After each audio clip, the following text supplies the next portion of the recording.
لله رب العالمين والصلاة والسلام على أشرف الأنبياء والسيد المرسلين سيدنا محمد وعلى آله وأصحابه أجمعين.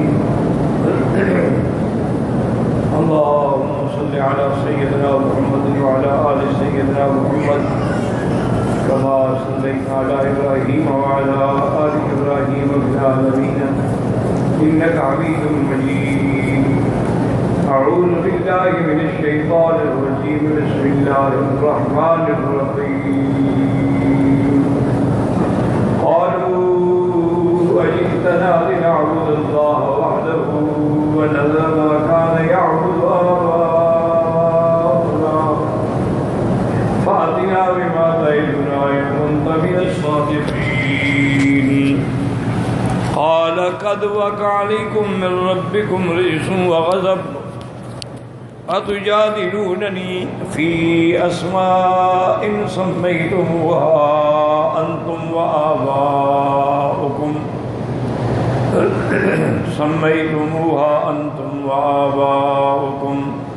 ما نزل الله بها من سلطان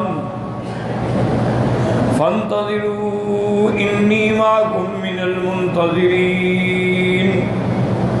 فأنجيناه والذين معه برحمة منا وقطعنا دابر الذين كذبوا بآياتنا وما كانوا مؤمنين.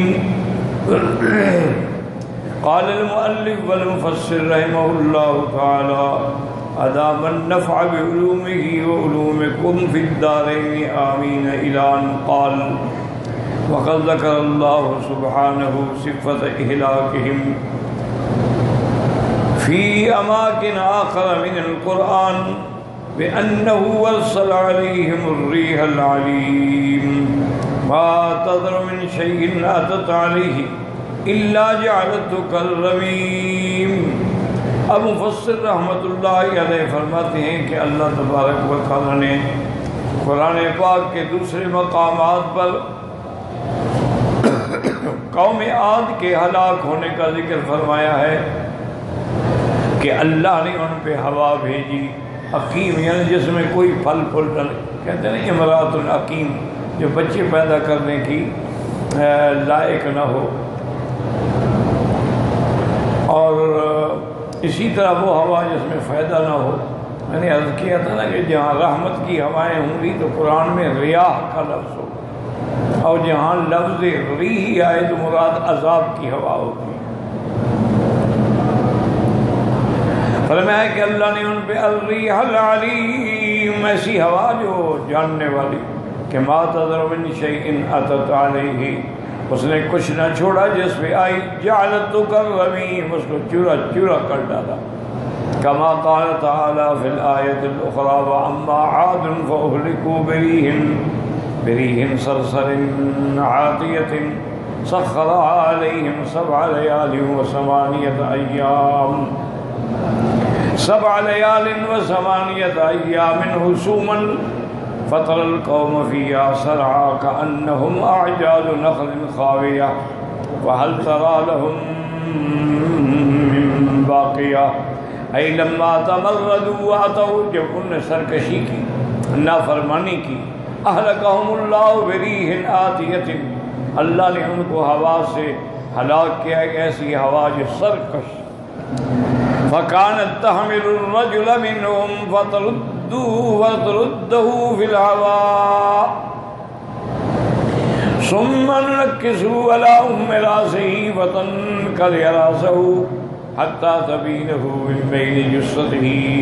وہ ہوا ایک آدمی کو اٹھا کے اوپر لے جاتی، پھر اس کے بعد اس کو الٹا زمین پہ مارتی دماغ پر، تو نتیجہ یہ نکلتا کہ اس کی گردن جو ہے وہ ٹوٹ جاتی، علیحدہ ہو جاتی اپنے بدن سے، اور وہ ایسے پڑے ہوئے تھے کأنہم اعجاز نخل خاویہ، جیسے کسی کھجور کی اوپر سے گردن کاٹ دو اور اس کا تنا پڑا ہو، ایسے پڑے تھے، کیونکہ بڑے ڈیل ڈول والے لوگ تھے نا، بڑی طاقت والے اور بڑے.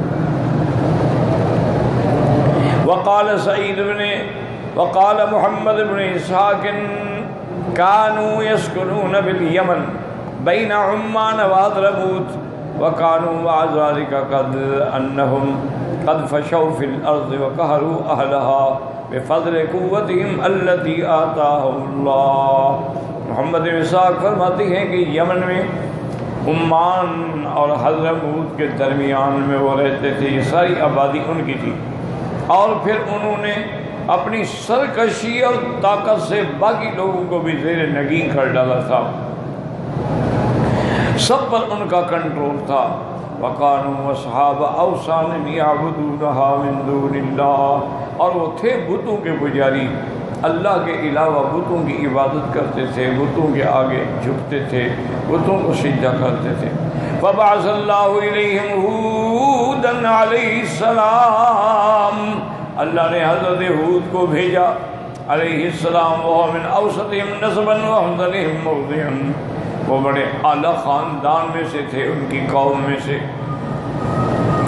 فَأَمَرَهُمْ أَن يُوَحِّدُوا اللَّهَ وَلَا يَجْعَلُوا مَعَهُ إِلَٰهًا غَيْرُهُ، حضرت ہود علیہ السلام نے ان کو توحید کی دعوت دی کہ تم صرف اللہ کی عبادت کرو، وَاعْبُدُوا اللَّهَ، جس کے لیے اللہ نے تمہیں پیدا فرمایا ہے، اور اس کے ساتھ کسی اور الہ کو جو ہے وہ شریک نہ کرو ابداً۔ انہوں نے دعوت دی وَأَن يَكُفُّوا عَن ظُلْمِ النَّاسِ، اور یہ بھی حکم دیا کہ لوگوں پہ ظلم بھی نہ کرو، فساد نہ کرو زمین میں۔ فَأَبَوْا، انہوں نے انکار کر دیا، وَكَذَّبُوهُ، اور جھٹلایا، چھوڑو جی تم کوئی بات سچی نہیں کہہ رہے ہو، اور کہنے لگے وَقَالُوا مَن أَشَدُّ مِنَّا قُوَّةً، ہم سے کون زیادہ طاقت والا ہے جو ہم پر مقابلہ کرے۔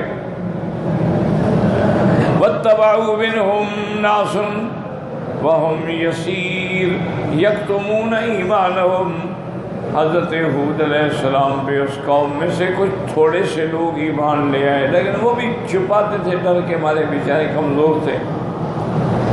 فَلَمَّا أَتَتْ عَادٌ عَلَى اللَّهِ وَكَذَّبُوا نَبِيَّهُ، اب جب انہوں نے سرکشی کی اور اللہ کے پیغمبر کو جھٹلایا، ان کی تکذیب کی، وَأَكْثَرُوا فِي الْأَرْضِ الْفَسَادَ وَتَجَبَّرُوا، اور انہوں نے زمین کے اندر فساد پھیلایا، اور یعنی بڑا اپنے اندر بڑی تکبر اور اکڑ پیدا کی۔ وَبَنَوْا بِكُلِّ رِيعٍ آيَةً عَبَثًا بِغَيْرِ نَفْعِهِمْ كَذَمِّهِمْ هُودَ کلمہم ہود فقال، انہوں نے کئی ایسے پہاڑوں میں مکان بنا رکھے تھے جن کا کوئی مقصد بھی نہیں تھا۔ اللہ کے پیغمبر نے فرمایا تبنون بکل ریع آیۃ تعبثون، ہر جگہ پر تم مکان بناتے ہو اور پھر یہ اور بے فائدہ، جن سے کسی کو فائدہ نہیں۔ وتتخذون مصانع لعلکم تخلدون، اور تم بڑے بڑے کارخانے بنا رہے ہو شاید تم یہ سمجھتے ہو ہمیشہ رہیں گے۔ وَإِذَا بَطَشْتُمْ بَطَشْتُمْ جَبَّارِينَ، اور اگر کسی کو پکڑتے ہو تو بڑے جبار بن کے سختی کے ساتھ۔ فَاتَّقُوا اللَّهَ وَأَطِيعُونِ، اللہ سے ڈرو اور اللہ کی اطاعت کرو۔ قَالُوا يَا هُودُ مَا جِئْتَنَا بِبَيِّنَةٍ وَمَا نَحْنُ بِتَارِكِي آلِهَتِنَا عَنْ قَوْلِكَ وَمَا نَحْنُ لَكَ بِمُؤْمِنِينَ، کہنے لگے ہود علیہ السلام آپ کوئی ایسی بڑی دلیل تو نہیں لے آئے جس کو ہم مان لیں، ہم اپنے خداؤں کو نہیں چھوڑتے ابداً، اور نہ ہم تم پر ایمان لاتے ہیں۔ ان نقول الا تراک بعض آلہتنا بسوء، بلکہ ہم تو یہ سمجھتے ہیں کہ ہمارے کسی خدا کی تمہیں بد دعا لگی ہے کہ ایسی ایسی بہکی بہکی باتیں کرتے ہو۔ اس کے بعد کہنے بسوء اے بجنون، یعنی ہاں ہمارے کسی خدا کی بد دعا نے اس نے تمہیں پاگل بنا دیا۔ قال انی اشہد اللہ واشہد انی بریء مما تشرکون من دونہ فکیدونی جمیعا ثم لا تنظرون۔ حضرت ہود نے فرمایا میں اللہ کو گواہ کرتا ہوں اور میں یہ گواہی دیتا ہوں کہ میں شرک سے بری ہوں، اللہ کے سوا کسی کو نفع نقصان کا مالک نہیں سمجھتا، اور اگر تمہارے خدا ہے تم مجھے نقصان پہنچانا چاہتے ہو فکیدونی، مل جاؤ، سارے کے سارے اکٹھے ہو جاؤ، مجھے کوئی مہلت نہ دو۔ انی توکلت علی اللہ ربی و ربکم، میں نے اللہ تعالیٰ پہ آسرا کیا ہے جو میرا بھی رب ہے تمہارا بھی رب ہے. ما من دابۃ الا هو آخذ بناصیتها ان ربی علی صراط مستقیم. کوئی ایسی چیز نہیں دنیا میں چلنے والی جس کی پیشانی اللہ کے ہاتھ میں نہ ہو، اللہ کی قدرت میں نہ ہو. اور میرے رب نے مجھے صراط مستقیم پہ چلایا ہے اور اس کا اپنا فیصلہ بھی سب حق ہے.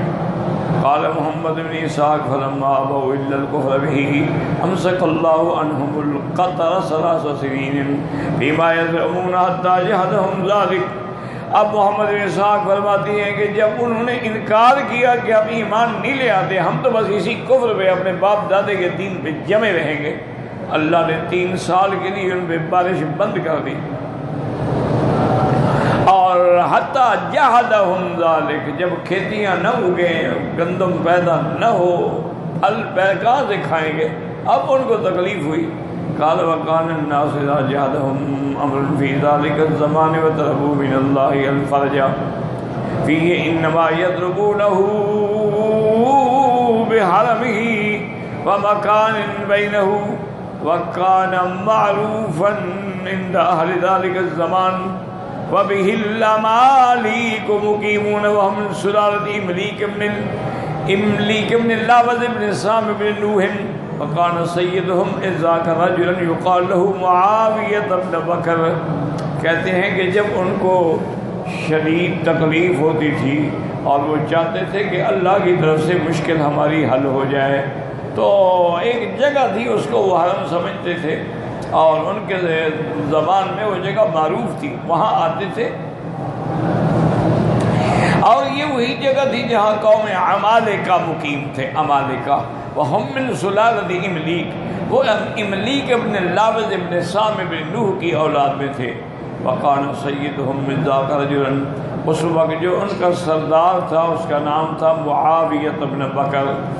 وکانت لہ ام من قوم عاد وَإِسْمُهَا جَلْحَدَةَ ابنۃ الخیری. وہ معاویہ بن بکر جو تھے اس کی ماں جو ہے نا وہ قوم عاد سے تھی اور اس کا نام تھا جلحدہ تو ابنۃ الخبیری.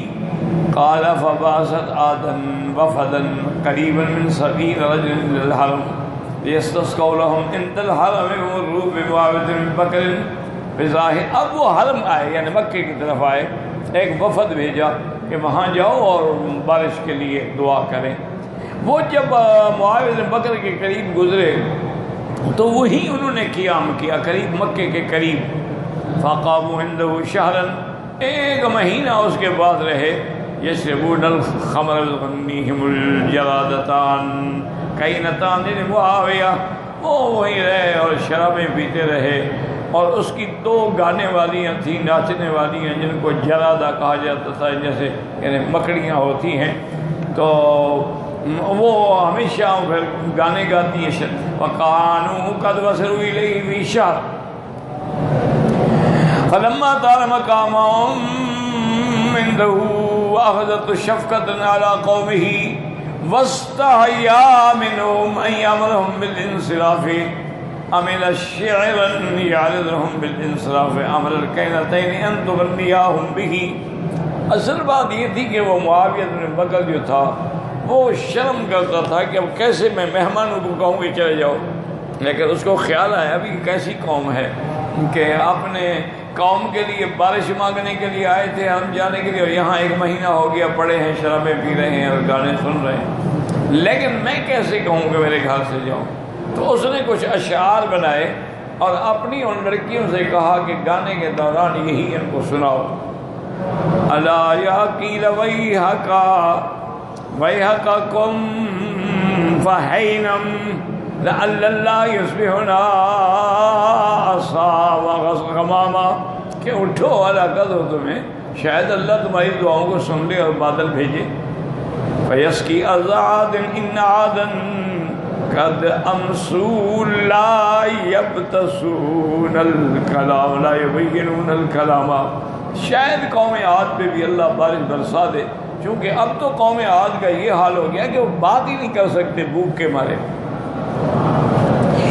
من العطش الشدید فلیس ترجو به الشیخ الکبیر ولا الغلام، اور اتنی شدید ان کو پیاس ہے اور بھوک ہے کہ اب وہ کسی قابل ہی نہیں رہے ہیں، بوڑھے ہوئے تھے۔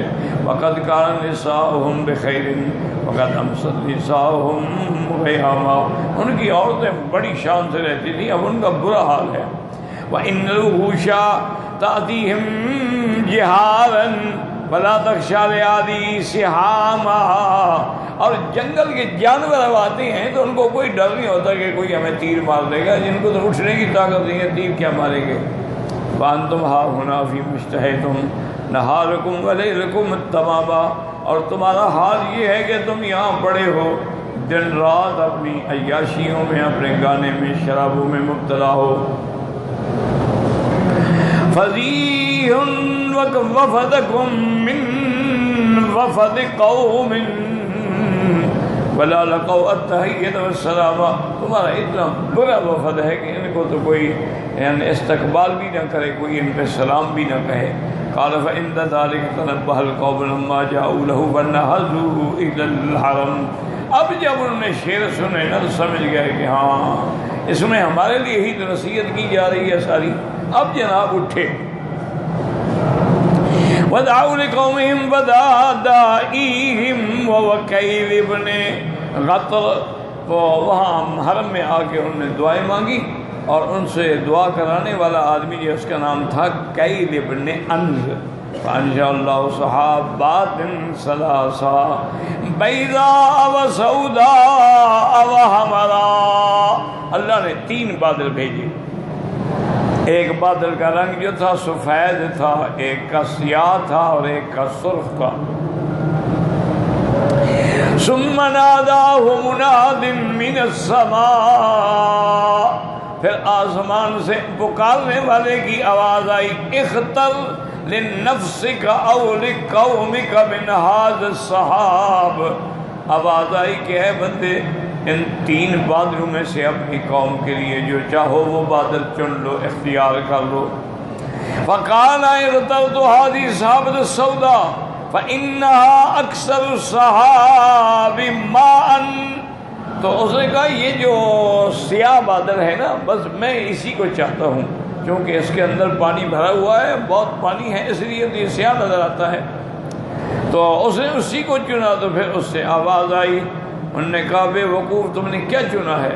اخترت رمادا ربدا لا تبقى من عاد احدا لا والدا نترك ولا ولدا الا جعلته حمدا الا بني الوزية المهندا، کہنے لگا اچھا تم نے وہ بادل چنا ہے، اس میں تو یعنی رماد کہتے ہیں جو آگ جلنے کے بعد جو اس کی کیری بن جاتی ہے، اس میں تو وہی رماد ہے، بدبخت تم نے کیا چنا اپنی قوم کے لیے۔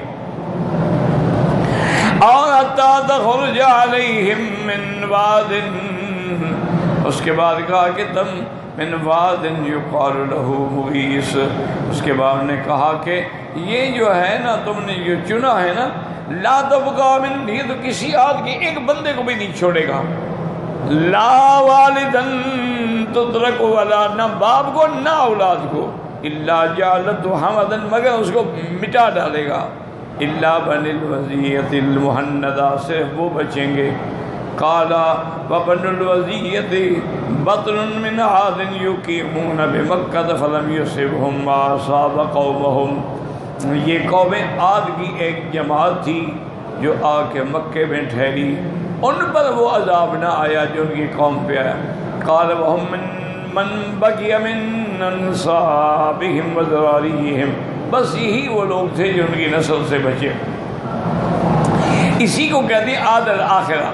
قال وساق اللہ الصحابة السوداء فيما يذكرون الذي اختارها قيل ابن غطأنز وفيها من النقمة إلاد، اللہ پاک نے وہ سیاہ پہاڑ جو تھا اس کو بھیجا، یہ وہی پہاڑ تھا جس کو اس نے پسند کیا تھا اور خود چنا تھا، وہ قوم عاد کی طرف بھیجا گیا۔ اب وہ جب قوم عاد کی طرف آیا ہے اس میں تو عذاب ہی عذاب تھا نا، حتیٰ تخرج علیہم، من واد يقال له المغيث فلما رأوا استبشروا وقالوا هذا عارض ممطرنا. ایک وادی کی طرف سے ایسے وہ جبل آیا، وہ پہاڑ اپنا وہاں بادل آیا، دیکھنے لگے کہ اچھا خوش ہو گئے، دیکھیں بادل آ گیا ہے، اب برسے گا اور زمینیں جل تھل ہو جائیں گی اور ہماری سب آبادیاں ہو جائیں گی. اس کو دیکھ کے خوش ہو رہے ہیں. اللہ نے فرمایا بدبختو بل هو ما استعجلتم به ريح فيها عذاب عليم تدمر كل شيء. اور بدبختو یہ پانی نہیں برسنے والا، یہ تو عذاب ہے جو تم پہ برسے گا اور تمہیں برباد کر کے رکھ دے گا، کچھ بھی نہیں بچے گا. اے تحرک كل شيء مرت به، جہاں سے گزرے گی اور یہ تو اس چیز کو ہلاک کر دے گی. وکان اول من ابصر ما فيها وعرف انها ريح فيما يذكرون امرأة من عاد يقال لها مميد فلما تبين ما فيها صاحت صعقت فلما أذاقت قالوا ما رأيت يا مئيد قال ريحا فيها شبه النار. اور یہ بھی کہتے ہیں کہ ان کے اندر ایک عورت تھی قوم عاد میں سے، اس کا نام تھا مغید یا ممید. تو اس نے کہا، اس نے دیکھا، اس نے کہا، اس چیخ پڑی اور اس کے بعد بالکل بے ہوش ہو گئی. صائقت فلما افاقت، جب ہوش آیا انہوں نے پوچھا کیا ہو گیا تمہیں، کیا دیکھا ہے تم نے؟ انہوں نے کہا بدبختو اس کے اندر ہوا ہے اور ایسی ہوائیں معلوم ہوتا ہے جیسے آگ ہو. امامہا رجال یقودونہا، اور یہ بھی میں نے دیکھا ہے کہ ان بادلوں کو چلانے کے لیے آدمی ہیں جو اس کو کھینچ کے لا رہے ہیں. فسخرها اللہ علیہم 7 لیال و8 ایام حسوما، اللہ نے ان پر 7 راتیں اور 8 دن تک وہ ہوا چلی متواتر. کما قال اللہ تعالی الرسوم الدائمۃ فلم تدع من عاد احد الا ہلک، کوئی عاد کے ایک بچے کو بھی نہیں چھوڑا، سب کو ہلاک کر ڈالا. واعتذر ہود علیہ السلام فیما ذکرہ انواع من المؤمنین فی حدیث ما یصیبہ انواع الا ما تلین علیہ الجلود وتلذ الانفس. اور حضرت ہود علیہ السلام اپنے مومنین کو لے کے ایک کنارے پہ ایک جگہ پہ چلے گئے، لیکن خدا کی شان ہے کہ وہ ہوا جو ان کو برباد کر رہی تھی ان کو ایسے لگتی تھی ٹھنڈی ٹھنڈی ہوا ماشاءاللہ. ومن معه إلا ما تلين عليه الجود الأنفس وأنها تمر على عاد بالذعن ما بين السماء والأرض. اور قوم عاد کو تو آسمان اور زمین کے درمیان میں اٹھا کے پٹک دیتی تھی. وتدمغهم، ان کے سر جو ہے پھٹ جاتے تھے، پھر ان پر پتھر پڑتے تھے. وذکر تمام کے سر پہ طولھا وسیاق غریب، کہتا ہے کہ اس نے بڑا لمبا چوڑا قوم عاد کا قصہ بیان کیا ہے. تو سیاق میں تو غرابت ہیں لیکن فوائد بھی ہیں. وقد قال اللہ تعالی ولما جاء امرنا نجینا هودا والذین آمنوا معه رحمة منا ونجیناهم من عذاب غلیظ. اللہ فرماتے ہیں کہ جب ہمارا حکم آ گیا تو ہم نے ہود علیہ السلام اور مومنین کو اپنی رحمت سے بچا لیا اور اس عذاب سے بچا لیا جو ان کی قوم پہ اترا ہے. وقد ورد فی الحدیث الذی رواہ الامام احمد فی مسندہ قریب مما اورد محمد بن اسحاق ابن یسار رحمہ اللہ. مفسر فرماتے ہیں کہ اسی طرح ایک حدیث بھی ہے جس کی امام احمد نے نقل فرمایا، وہ بھی تقریباً قصہ ملتا ہے جیسے ہی نے لکھا ہے. وقال امام احمد حدثنا زید بن حباب قال حدثني ابو المنذر سلام بن سليمان النحوي حدثنا عاصم النجود نبی وائل الحارث البکری قال خرجت اشكل على ابن الحضرمي الى رسول الله صلی اللہ علیہ وسلم. ابھی والد حارث البکری سے روایت کرتے ہیں، وہ فرماتے ہیں کہ میں گیا تاکہ علا ابن الحضرمی کی شکایت حضور تک پہنچاؤں. الى رسول اللہ صلی اللہ علیہ وسلم فمررت بالربزة فإذا بعجوز من بني تمیم منقطع بها. میں جب مقام ربزہ پہ پہنچا تو میں نے دیکھا کہ وہاں ایک بوڑھی عورت ہے بنو تمیم کی، جو کٹ کے یہاں بیٹھی ہے. فقالت لي يا عبد الله إن لي إلى رسول الله حاجة هل أنت مبلغي إليه. اس عورت نے کہا کہ بات سنو، میرا بھی ایک کام ہے حضور پاک کی خدمت میں، تم جا تو رہے ہو، اگر مہربانی کر کے میری درخواست بھی پہنچا دو. قال فحملتها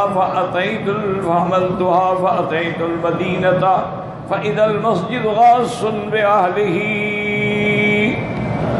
کہتے ہیں کہ میں آیا مدینہ منورہ میں پہنچ گیا تو مسجد بھری ہوئی تھی، بالکل جگہ ہی نہیں تھی پوری. وَإِذَا رَايَةٌ سَوْدَاءَ تَخْفَقُ، اور سیاہ رنگ کا ایک جھنڈا لہرا رہا تھا. وَإِذَا بِلَالٌ مُتَقَلِّدٌ سَيْفًا بَيْنَ يَدَيْ رَسُولِ اللَّهِ، اور حضرت بلال تلوار لے کے حضور کے سامنے کھڑے ہوئے تھے. فقلت ما شان، میں حیران ہو گیا بھی کیا بات ہے، کیوں اتنے لوگ جمع ہیں، جھنڈا لہرا رہا ہے، حضور بیٹھے ہیں اور بلال شہیر سیف تلوار کو نکال کے سامنے کھڑے ہیں پہرے کے لیے. قالوا يريد أن يبعث عمرو بن العاص وجها. قال فجلست فدخل منزله أو قال رحله فاستأذنت عليه فأذن لي فدخلت وسلمت فقال هل بينكم وبين تميم شيء؟ قلت نعم وقالت لنا الدائرة عليهم. کہتی ہیں کہ میں حضور اپنے گھر میں تشریف لے گئے تو میں نے بھی اجازت دی، مجھے بھی اجازت دی، میں نے سلام کیا. اور میں کیا تمہارے اور بنو تمیم کے درمیان میں کوئی جھگڑا چل رہا ہے؟ میں نے کہا ہاں یا رسول. وَمَرَرْتُ بِعَجُوزٍ مِّن بَنِي تَمِيمٍ مُنْقَطِعٍ بِهَا وَسَارَتْ لِي أَنْ أَحْمِلْهَا إِلَيْكَ. انہوں نے کہا حضور ایک بنی تمیم کی بوڑھی عورت تھی، وہ بھی مجھے رمضان میں ملی، انہوں نے کہا تھا مجھے بھی حضور کی طرف لے جاؤ، تو میں اس کو بھی سواری پہ بٹھا کے لایا ہوں. وہاں ہی اب الباب، وہ دروازے پہ کھڑی ہے. فأذن لها فدخلت فقلت یا رسول اللہ ان رأيت أن تجعل بيننا وبين تميم حاجزا فاجعل الدهنا. فحميت الأجود واستوفتت وقالت یا رسول اللہ. کہنے لگے میں نے عرض کیا یا رسول اللہ اگر ہمارے درمیان اور بنو تمیم کے درمیان میں کوئی دیوار، کوئی حاجز کھڑا کر دیا جائے تاکہ وہ ہم پر حملہ نہ کر سکیں. کہتا ہے کہ اس کے بعد وہ بوڑھی تھی نا، اس کو بھی غصہ آیا اپنے بنو، وہ غصے میں چیخنے کہا یا رسول اللہ فَإِلَىٰ أَيْنَ يَزْدَرُ مُزْدَرُّكَ، اگر دیوار سے ان کے راستے بند کر دیے گئے تو کہاں کوئی نکلے گا فریاد لے کر. قال قلت ان مثلی مثل ما قال الاول معذی حملت حتفها حملت هذه فلا اشعر انها كانت لي خصما. کہتا ہے میری مثال ایسے ہو گئی کہ جیسے ایک بکری نے پاؤں سے زمین کھرچنی شروع کی نا تو نیچے سے چاقو نکل آیا، تو وہ تلاش کر رہا تھا چاقو اس کی ذبح کے لیے، اس نے خود ڈھونڈ کے دے دیا. تو کہتا ہے میں اس کو خود اٹھا کے لے آیا تھا، حضور کے پاس پہنچے الٹا میری شکایت کر دی. اعوذ باللہ ورسولہ ان اکون کوافد عاد، میں اللہ کی پناہ مانگتا ہوں کہ وہی حال نہ ہو جیسے قوم عاد کا وفد آیا تھا. قال لی وما وافد عاد، وہ کیا تھا، کیا وہ عالم الحدیث من ولیکن استلموا قلت ان عادا قہدوا فبعثوا وفدا لهم، کہ جب ان پر قحط آیا تو انہوں نے ایک وفد بھیجا تھا. تو کیل مر بمعاوض بکر فقام عنده شہرا، تو انہوں نے بھیجا جو وفد راستے میں معاوض بکر کے پاس ہے، ایک مہینہ وہیں پڑے رہے. یسقیہ الخمر وتغنیہ جاریتان یقال لہما الجرادتان، دو لڑکیاں گانے گاتی اور شرابیں پیتے. فلما بدا الشعر خرج الى جبال محرقہ فقال اللہم انک تعلم انی لم اجی الى مریض فاداویہ ولا الى اسیر فافادیہ، اللہم اسق عادا کما کنت تسقیہ. فمرت به صحابات سود فنودی منها اختلفهم الى صحابة منها سوداء فنودی منها خذها رمادا رمددا لا تبقى من عاد احدا. اب کہتے ہیں کہ میں پھر اس کے بعد جو ہے میں نے اللہ تعالیٰ سے دعا کی کہ اللہ انک تعلم، آپ جانتے ہیں میں کسی مریض کے علاج کے لیے تو نہیں آیا اور نہ کسی قیدی کو چھڑانے کے لیے آیا ہوں. اللہ مسک آدم، قوم عاد کو بارش دے دے جیسے آپ بارشیں فرماتے ہیں. کہتا ہے پھر بادل آئے، اختیار دیا گیا کہ ان بادلوں میں چنو، میں نے وہ سیاہ بادل جو تھا چن لیا. تو پھر آواز ہے اچھا تم نے ایسی چیز چنی ہے نا جو سب کو چورا چورا کر دے گی اور آج سے کوئی بھی نہیں بچے گا. فلما بلغنی انه باس اللہ علیہ من الريح الا قدر ما يجري في خاتم هذا تحرق. پھر مجھے پتہ چلا کہ اللہ نے ان پہ ہوا بھیجی ہے اور ہوا بھی اتنی سوراخ کھولا گیا آسمانوں سے ہوا کے خزانے کا، اتنی ہوا نے ان کو تباہ و برباد کر ڈالا. خط یعنی جتنا انگوٹھی کا گھیرا ہوتا ہے نا، اتنا سوراخ جو تھا اس میں نکلی. قال ابو وائل وصدق وقال وكان المرض وجد باسوا وافد لهم قالوا لا تكونوا وافد آدم. تو اسی سے یہ ضرب المثل ہو گئی عربوں میں کہ یار تم اس طرح نہ کرنا جیسے قوم عاد کے وفد نے کیا تھا. قال ابو وائل وهكذا رواه الامام احمد بن مسلم ورواه الترمذي عن عبد بن حميد عن زيد بن الخباب به نحوه ورواه النسائي من حديث سلام بن ابي المنذر بن عاصم وهو ابن بهدلة من طريقه رواه ابن ماجه ايضا عن ابي وائل حارث بن حسبان البكري به ورواه ابن جرير عن ابي قريب عن زيد بن حباب به ووقع عنده عن الحارث بن يزيد البكري فذكره رواه ايضا عن ابي قريب عن ابي بكر بن عياش عن عاصم الحارث بن حسان البكري فذكره المرأة في النسخة ابا وائل والله اعلم.